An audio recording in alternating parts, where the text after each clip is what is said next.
Bonjour à tous. Merci pour me donner la parole et puis pour organiser cette journée. En gros, ce que je vous présente ce matin, c'est une comparaison un peu poussée de deux modèles hydrologiques conceptuels qu'on connaît bien sur un échantillon assez large de bassins versants. Donc, c'est un travail qui date, mais qui a mis longtemps à sortir, que j'ai fait en 2014 à l'Université d'Arizona avec Oshin Gupta, en collaboration avec les collègues de l'équipe du CEMAGREF d'Antony. Ces travaux, finalement, ils remontent vraiment assez loin. Donc, sur cette photo, on voit Charles Vasquen et bien d'autres, Claudia aussi, au MOPEX 2004, où l'équipe voilà, commençait à structurer tous ses travaux sur l'intercomparaison de modèles sur des grands échantillons de bassins versants. Alors, le contexte de cette étude, c'était un peu l'expérience que j'avais à EDF côté hydrologie opérationnelle.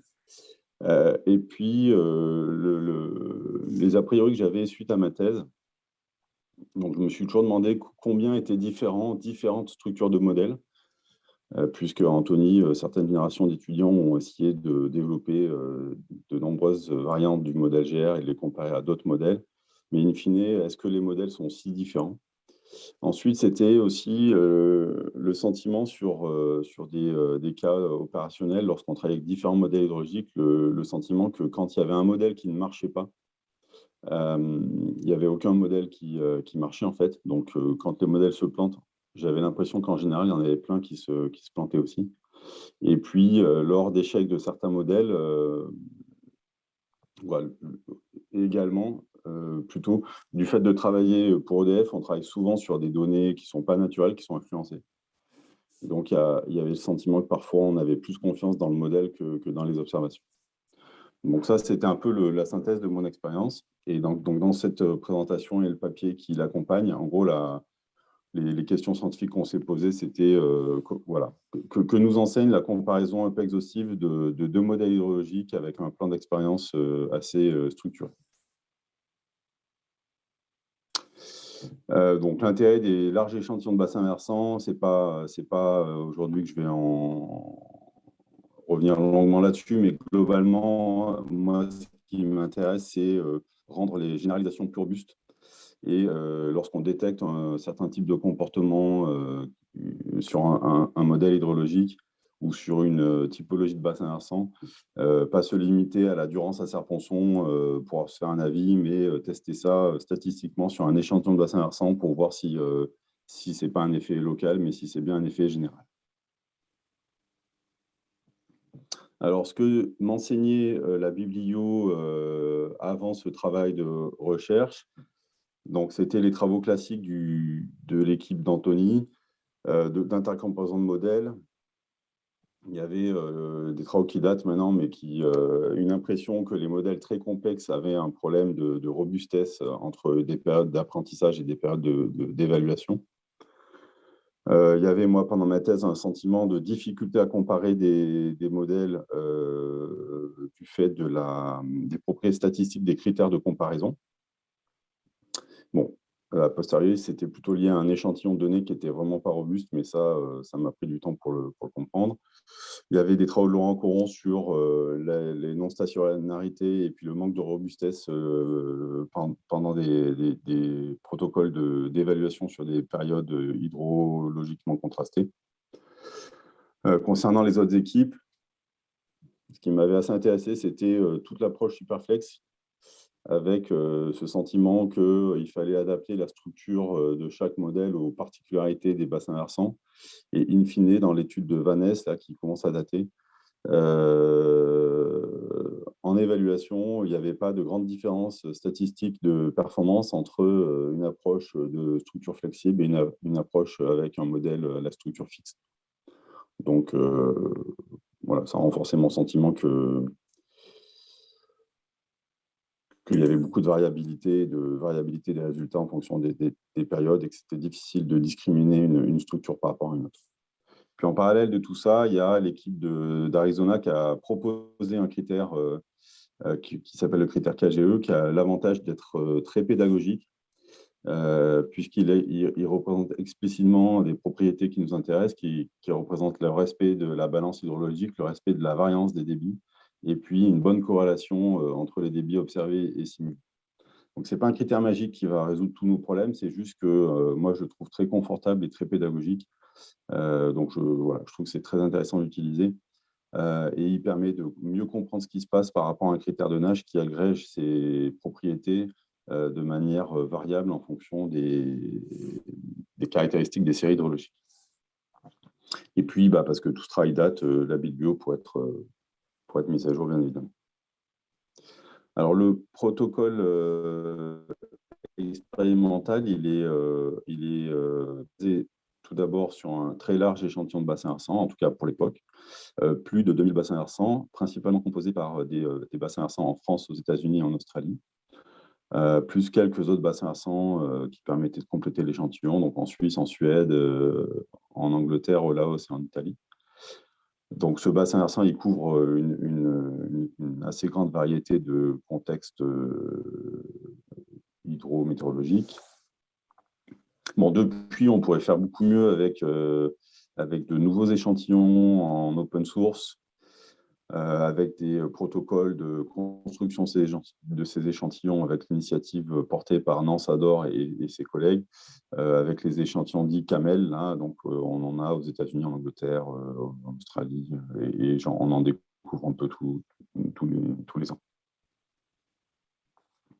Voilà, donc là, c'est la répartition des bassins versants. Donc, c'est plutôt des hotspots qu'une répartition à l'échelle du globe, mais bon, c'est un début. Ensuite, dans l'expérience, dans le plan d'expérience, donc on compare deux structures de modèles hydrologiques. Donc, c'est deux modèles que je maîtrise plutôt bien. Donc, un modèle basé sur le modèle GR développé donc, à Antony. Bon, vous le connaissez bien, c'est un modèle dont le développement est empirique, relativement simple. À ce modèle, j'ai rajouté une fonction qui gère le fonctionnement nival des bassins versants, assez peu paramétré pour garder une forme de cohérence dans le modèle donc dit GRX dans cet exercice. Et puis l'autre modèle MRX, c'est une des versions du modèle Mordor utilisé à EDF en opérationnel. Donc, il est beaucoup moins utilisé que le modèle GR, mais très utilisé chez nous pour toutes nos prévisions opérationnelles. Et donc, lui, il a la particularité d'être très copieusement paramétré, à la fois dans sa partie pluviale et nivale, et dans les études précédentes, d'avoir un niveau de performance étonnamment comparable à celui de GR, bien qu'il soit très complexe. Donc, je suis parti avec ces deux modèles que je connais bien. D'un point de vue des critères, j'en ai parlé. Donc, on va utiliser dans l'analyse des résultats le critère KGE et sa décomposition, donc biais de moyenne, biais de variance, corrélation linéaire. Et puis, pour histoire, le critère de Nash, même si j'en parlerai assez peu aujourd'hui. Et enfin, donc un protocole classique de split sample test avec, on coupe, je ne me suis pas posé de questions, j'ai fait simple, j'ai coupé la période en deux. Une période de calage, une période d'évaluation et on renverse. Donc, bon, ça, c'est très classique. Et ce qui sera un peu moins classique dans l'analyse des résultats, c'est comparer un peu toutes ces périodes dans tous les sens. Donc, soit les périodes entre elles, soit les calages entre eux ou les évaluations entre eux pour les deux modèles. Voilà, donc ça, c'est le protocole expérimental. On peut passer au résultat. Donc, ce que je vais présenter dans le résultat, c'est vraiment la question de ce que nous enseigne la comparaison un petit peu exhaustive de tout ce jeu de calage et de contrôle. Donc, on a 2050 bassins versants. On a eu deux fonctions objectives de calage, même si aujourd'hui, je ne présente que les calages avec le KGE en fonction objective. On a 6 fonctions d'analyse des résultats, donc les décompositions du KGE, le KGE et le critère de Nash. Et puis, on a un échantillon de 4010 périodes de calage et 4010 périodes 4100 d'ailleurs, je me suis trompé, périodes d'évaluation. Donc, on a une distribution finalement assez complète de critères de performance sur un échantillon qui est très divers d'un point de vue hydrométéorologique. Donc, premier type d'analyse, donc l'analyse des distributions. Donc, les distributions, pour simplifier l'analyse, on les synthétise par un boxplot. Donc, un boxplot, c'est une synthèse des quantiles classiques. Dans ce cas, quantile 5%, 10%, 25%, la médiane, 75, 90 et 95%. Donc, on a nos 6 critères de calage. On a 2 modèles, le modèle GR en bleu, le modèle MRX en rouge, et puis la période de calage et la période de validation.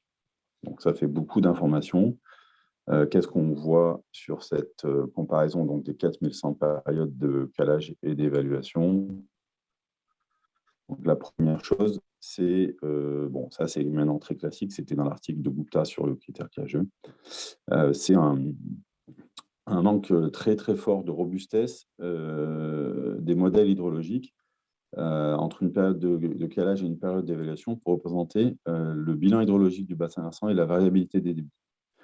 C'est ce qu'on voit donc sur les deux panneaux de gauche, avec donc des boxplots qui sont centrés sur lorsqu'on fait un calage avec le KGE, concernant le biais de moyenne et le biais de variabilité, et des boxplots qui sont toujours non biaisés en moyenne, mais dont les distances interquantiles sont très très larges. Typiquement, 50% des bassins versants ont un biais de l'ordre de plus ou moins 10%, que ce soit Mordor ou GR, et de même pour le biais de variabilité de l'ordre de plus ou moins 10%. Donc, premier résultat qui est connu, c'est le manque de robustesse concernant la balance hydrologique des bassins versants. Deuxième résultat, là, ça m'a beaucoup étonné parce qu'on ne voyait pas ça dans les travaux de Charles, et puis moi, je ne voyais pas ça dans ma thèse. C'est que finalement, tout ce qui concerne le fonctionnement dynamique du bassin versant, représenté par la corrélation linéaire, ça reste un critère simple, mais ça donne des idées. Il est très robuste entre la période de calage et la période d'évaluation d'un même modèle, puisque même si la largeur de la distribution, l'écart de la boxplot augmente un petit peu entre ces deux périodes, le biais, la valeur médiane du critère est vraiment très robuste. Et puis enfin, ce qu'on voit aussi dans la largeur et la variabilité de la distribution des critères KGE et NSE, sur ce cas-là, c'est surtout un impact du manque de robustesse de la balance hydrologique que de la corrélation qui finalement est très homogène.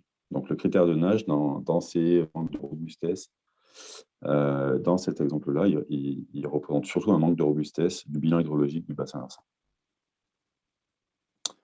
Et puis enfin, autre chose assez étonnante, c'est que deux modèles avec entre guillemets, une dizaine de paramètres pour l'un dans sa version complète et une vingtaine de paramètres pour l'autre dans sa version complète, ont des résultats statistiquement extrêmement homogènes et très très proches, que ce soit en calage ou en évaluation. Il y a une petite, très légère supériorité du modèle MRX, mais c'est vraiment assez limité. Voilà. Donc ça, c'est une vision globale des performances du modèle. Maintenant, on peut regarder en détail. Donc, ce que j'ai fait là, c'est des scatterplots, donc des comparaisons 2 à 2 pour différentes variables. Donc, sur cet exemple-là, on compare biais de moyenne en calage et en évaluation pour les deux modèles. Et qu'est-ce qu'on trouve? C'est que sur la figure de gauche, il y a assez peu de corrélation puisqu'il y a assez peu de biais, on est centré sur 0. Par contre, sur la figure de droite, c'est assez étonnant. Les deux modèles sont extrêmement corrélés en évaluation sur les biais de moyenne, et c'est le même cas pour les biais de variance. Donc globalement, lorsqu'il y a un biais qui s'installe dans une période d'évaluation pour un modèle, il y a de fortes chances que ce soit le cas pour l'autre modèle. Dans ces premiers résultats. Concernant le fonctionnement dynamique, on a également une très forte corrélation de Thibaut, performance. je pense que Lionel essaie de te parler. Ah, pardon. Oui, est-ce que tu serais en mesure de finir la présentation en 2 minutes, s'il te plaît? Ok, alors je Merci. vais aller. Ouais. Bon, ce qu'il faut retenir, c'est que globalement, on a des résultats très corrélés sur le fonctionnement dynamique et le fonctionnement sur la balance hydrologique. Donc, je vais aller à une figure. Et ensuite, je synthétiserai. Voilà, sur cette figure, avant d'arriver à la synthèse, Là, ce que je compare, c'est que pour 2 modèles, GRX et MRX, on compare les performances d'une même période avec des vecteurs de paramètres appris sur la même période ou sur la période de calage, donc des vecteurs de paramètres en calage, des vecteurs de paramètres en évaluation. Ce qu'on retrouve, c'est que quel que soit le vecteur de paramètres, on a une très grande corrélation des performances pour une même période. Et on a une corrélation des performances qui est bien supérieure que... pardon, ça m'a déstabilisé. Voilà, on a une forte corrélation des performances pour une même période, quel que soit l'apprentissage du vecteur de paramètres.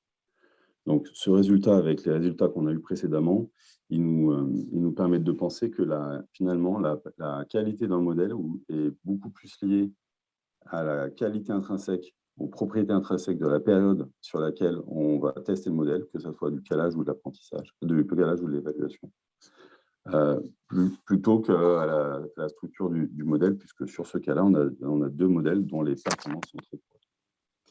Alors, en synthèse, ce qu'on peut retenir, ça on l'avait déjà vu dans la littérature, mais au moins on l'a testé et évalué sur un grand échantillon de bassin versant, c'est que les modèles donc, ont un gros souci de robustesse sur la représentation du bilan hydrologique et la variabilité des débits, avec une perte de performance très forte en évaluation. Donc l'ordre de grandeur, c'est 20% de biais pour environ 80% des bassins versants. D'un point de vue du fonctionnement dynamique, les modèles finalement sont extrêmement robustes. Si on va dans le détail, cette perte de performance concernant le bilan hydrologique, elle dépend beaucoup des propriétés hydroclimatiques des bassins versants et elle est très très très forte sur les bassins arides et beaucoup moins forte sur les bassins tempérés. Ensuite, on a donc la performance des modèles qui est très corrélée, indépendamment du niveau de complexité des modèles. Et ce qui est assez étonnant, c'est que le niveau de corrélation entre les performances des 2 modèles, c'est du même ordre de grandeur que le niveau de performance moyen de chacun des 2 modèles lorsqu'on compare les débits simulés et les débits observés. Alors, on ne compare pas les mêmes variables, hein, mais globalement, on a un niveau de corrélation entre les performances des modèles qui est du même ordre que la capacité de chacun des modèles à représenter la variabilité des débits d'un bassin versant. Et enfin... Merci beaucoup, Thibaut. Yes. Oui, juste pour terminer, donc les différences de performance entre 2 modèles sont plus liées aux propriétés des périodes qu'aux propriétés des modèles. Merci.